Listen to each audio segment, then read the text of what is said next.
ऊंट और गीदड़ की कहानी।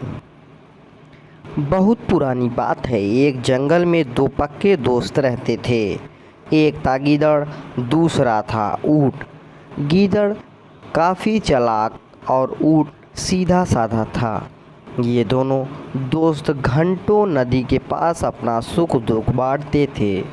दिन गुजरते गए और उनकी दोस्ती गहरी होती गई। एक दिन किसी ने गीदड़ को बताया कि पास के खेत में पके हुए तरबूज हैं। यह सुनते ही गीदड़ का मन ललच गया, लेकिन वो खेत नदी के पार था। अब नदी को पार करके खेत तक पहुंचना गीदड़ के लिए बड़ा ही मुश्किल था। इसलिए वो नदी पार करने की तरकीब सोचने लगा। सोचते सोचते वो ऊँट के पास चला गया। ऊँट ने दिन के समय गीदड़ को देखकर पूछा, मित्र, तुम यहाँ कैसे? हम तो शाम को नदी किनारे मिलते वाले थे।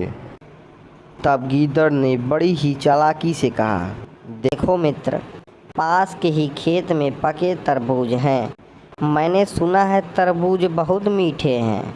तुम उन्हें खाकर खुश हो जाओगे, इसलिए तुम्हें बताने चला आया। ऊँट को तरबूज काफ़ी पसंद था। वो बोला, वाह, मैं अभी उस गांव में जाता हूँ। मैंने बहुत समय से तरबूज नहीं खाई है। ऊँट जल्दी जल्दी नदी पार करके खेत जाने की तैयारी करने लगा।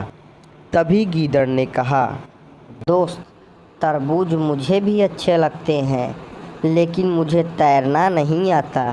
तुम तरबूज खा लोगे तो मुझे लगेगा कि मैं भी खा लिया। तभी ऊँट बोला, तुम चिंता मत करो, मैं तुम्हें अपनी पीठ पर बैठाकर नदी पार कराऊंगा। फिर साथ में मिलकर तरबूज खाएंगे। ऊँट ने जैसा कहा था वैसा ही किया। खेत में पहुंचकर गीदड़ ने मन भर कर तरबूज खाया और खुश हो गया। खुशी के मारे वो जोर जोर आवाज़ें निकालने लगा। तभी ऊँट ने कहा, तुम चिल्लाओ मत मेरे दोस्त।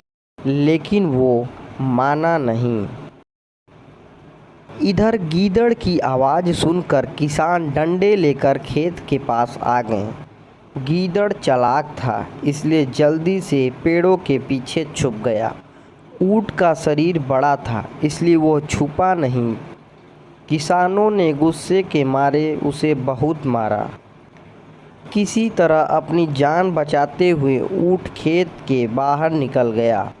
तभी पेड़ के पीछे छुपा गीदड़ बाहर आ गया। गीदड़ को देखकर ऊँट ने गुस्से में पूछा, तुम क्यों इस तरह चिल्ला रहे थे? गीदड़ ने कहा, मुझे खाने के बाद चिल्लाने की आदत है, तभी मेरा खाना पचता है। इस जवाब को सुनकर ऊँट को और गुस्सा आ गया। फिर भी वो चुपचाप नदी की ओर बढ़ने लगा। नदी के पास पहुंचकर उसने अपनी पीठ पर गीदड़ को बैठा लिया। इधर ऊँट को मार पड़ने से मन ही मन गीदड़ खुश हो रहा था।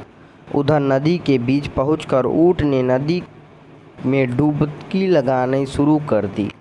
गीदड़ डर गया और बोलने लगा, यह क्या कर रहे हो भाई? गुस्से में ऊँट ने कहा, मुझे कुछ खाने के बाद उसे हजम करने के लिए नदी में डुबकी मारनी पड़ती है। गीदड़ को समझ आ गया कि ऊँट उसके किए का बदला ले रहा है। बहुत मुश्किल से गीदड़ पानी से अपनी जान बचाकर नदी किनारे पहुंचा। उसी दिन के बाद गीदड़ कभी भी ऊँट को परेशान करने की हिम्मत नहीं की। कहानी की सीख। ऊँट और गीदड़ की कहानी से यह सीख मिलती है कि चालाकी नहीं करनी चाहिए। अपनी करनी खुद पर भारी पड़ जाती है। जो जैसा करता है उसे वैसा फल मिलता है।